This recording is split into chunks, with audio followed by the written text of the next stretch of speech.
7वां अध्याय दुर्गा सप्तशती, चंड और मुंड का वध। महर्षि मेधा ने कहा, दैत्यराज की आज्ञा पाकर चंड और मुंड चतुरंगिनी सेना को साथ लेकर हथियार उठाए हुए देवी से लड़ने के लिए चल दिए।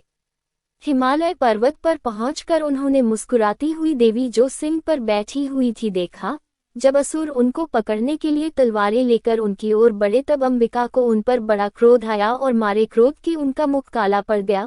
उनकी भौहें चढ़ गई और उनके ललाट में से अत्यंत भयंकर तथा अत्यंत विस्तृत मुख वाली लाल आंखों वाली काली प्रकट हुई, जो कि अपने हाथों में तलवार और पाश लिए हुए थी। वह विचित्र खड्ग धारण किए हुए थी तथा चीते के चर्म की साड़ी एवं नरमुंडों की माला पहन रखी थी। उसका मांस सूखा हुआ था और शरीर केवल हड्डियों का ढांचा था, और जो भयंकर शब्द से दिशाओं को पूर्ण कर रही थी वह असुर सेना पर टूट पड़ी और दैत्यों का भक्षण करने लगी। वह पार्श्व रक्षकों, अंकुशधारी महावतों, हाथियों पर सवार योद्धाओं और घंटा सहित हाथियों को एक हाथ से पकड़ दोकर अपने मुंह में डाल रही थी, और इसी प्रकार वह घोड़ों, रथों, सारथियों व रथों में बैठे हुए सैनिकों को मुंह में डालकर भयानक रूप से चबा रही थी। किसी के केश पकड़कर, किसी को पैरों से दबाकर और किसी दैत्य को छाती से मसलकर मार रही थी। वह दैत्य के छोड़े हुए बड़े 2 अस्त्र शस्त्रों को मुंह में पकड़कर और क्रोध में भर उनको दांतों में पीस रही थी। उसने कई बड़े 2 असुर भक्षण कर डाले, कितनों को रौंद डाला और कितनी उसकी मार के मारे भाग गए।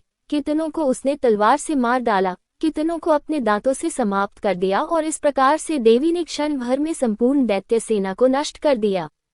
ये देख महापराक्रमी चंड काली देवी की ओर पलका, और मुंड ने भी देवी पर अपने भयानक बाणों की वर्षा आरंभ कर दी और अपने हजारों चक्र उस पर छोड़े।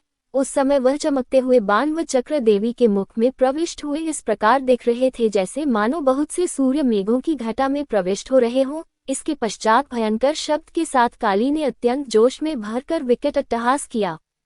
उसका भयंकर मुख देखा नहीं जाता था, उसके मुख से श्वेत दांतों की पंक्ति चमक रही थी। फिर उसने तलवार हाथ में लेकर शब्द कहकर चंड के ऊपर आक्रमण किया और उसके केश पकड़कर उसका सिर काटकर अलग कर दिया।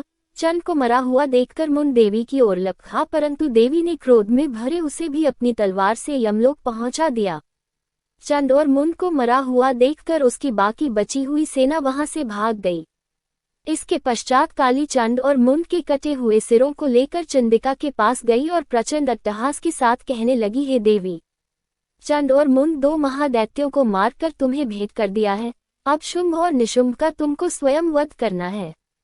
महर्षि मेधा ने कहा, वहां लाए हुए चंड और मुंड के सिरों को देखकर कल्याणकाय चंडी ने काली से मधुर वाणी में कहा, हे देवी, तुम चून की चंड और मुंड को मेरे पास लेकर आई हो, अतः संसार में चामुंडा के नाम से तुम्हारी ख्याति होगी।